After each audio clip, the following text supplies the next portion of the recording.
Designing each creature is a collaborative effort between the character, concept, and animation departments. We start by trying to visualize the anatomy of the creature and ask ourselves if this is something that could actually exist. I mean, they're fantastical creatures, but we don't want them to defy the laws of physics.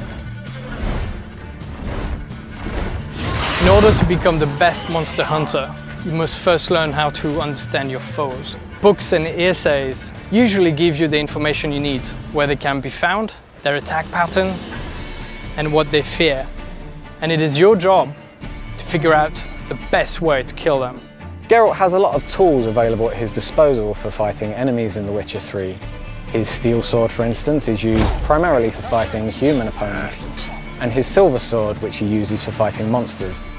Geralt can also use a crossbow for fighting ranged or flying foes that are trying to keep their distance from him.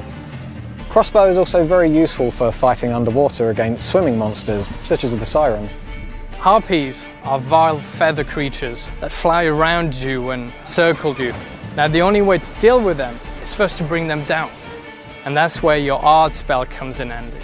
Sort of compressed air that will bring them down to the ground where you can finish them with your sword. Some monsters in The Witcher 3 can actually swim. These can attack the player while he's in the water and even go as far as attacking his boat. This can be really dangerous for the player if the monster has a natural affinity for water, such as the Drowner. Drowners are creatures that live in swamps and will snatch at anything that comes near their ponds. And these particular creatures absolutely hate fire and they fear it. And that's where your Igni spell, a flame that bursts out of your hand, comes in handy. And that is the best way to kill them. With the werewolf, a bomb filled with silver powder will take away his regenerative abilities. This will make it much easier for the player to defeat him after. The player can use weapon oils to coat his weapons that will make them do enhanced damage against specific enemy types. The real trick to using this, though, is to know when and where to use them, and that judgment is left up to the player based on his surrounding environment, the weather, and even territorial marks that other monsters may have left in the area. So we've created this complex behavior system in the game that actually allows these creatures to live in the world that they inhabit.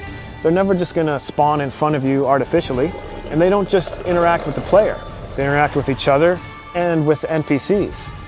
We've created a unique ecosystem that includes monsters, animals, and humans, all living together, fighting, trying to survive, and you are merely a spectator. Now it is your choice to interfere with whatever is happening in front of you. But don't forget, every action you take in The Witcher has its own consequences.